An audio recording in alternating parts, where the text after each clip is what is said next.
Reels वाली बहू।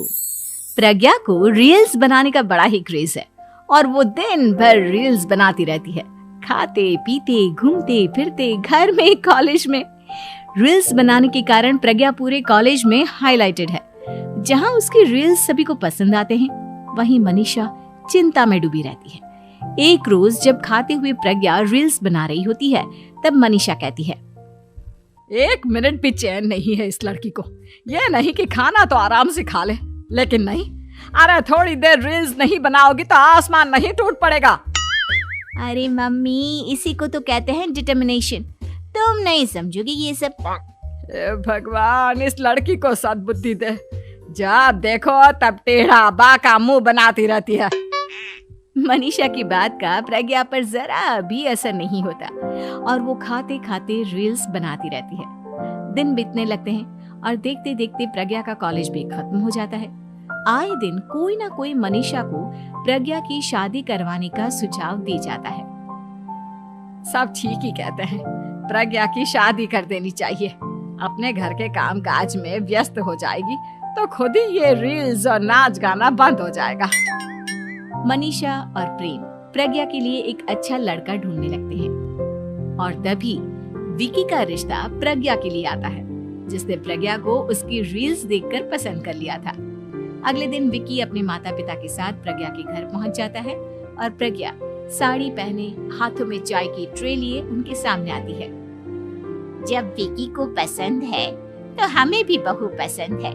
बहन जी, आप बारात की तैयारी कीजिए।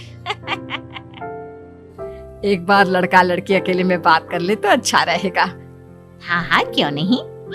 मनीषा विकी को प्रज्ञा के कमरे में भेजती है, जहां प्रज्ञा पहले से ही रील्स बना रही होती है।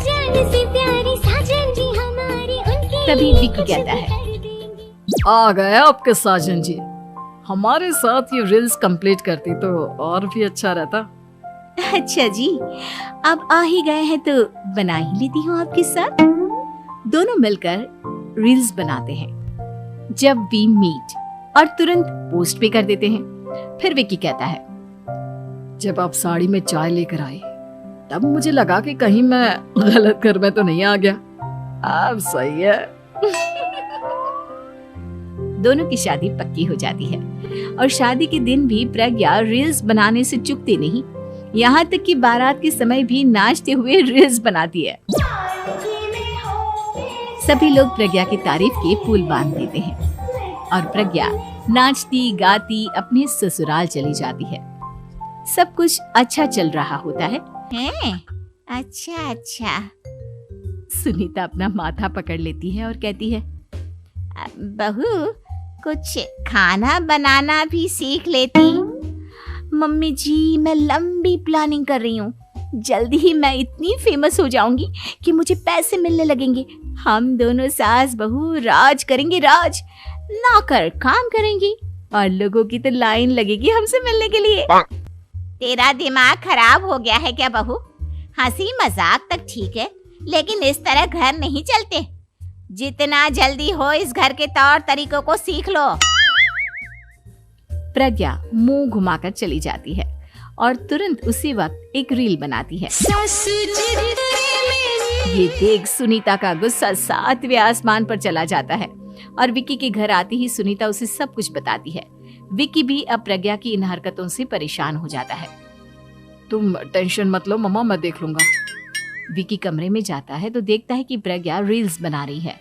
विकी बड़े ही प्यार से प्रज्ञा से कहता है, प्रज्ञा, इन सब के लिए मैं तुम्हें मना नहीं कर रहा हूँ, लेकिन फिर भी हर वक्त तो ये अच्छा नहीं लगता ना।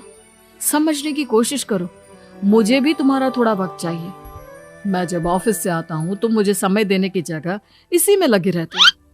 तुम ज्यादा ही सोच रहे हो। तुम भी मेरे साथ अब आई हैं तो कुछ दिन यहाँ रहकर जाइएगा।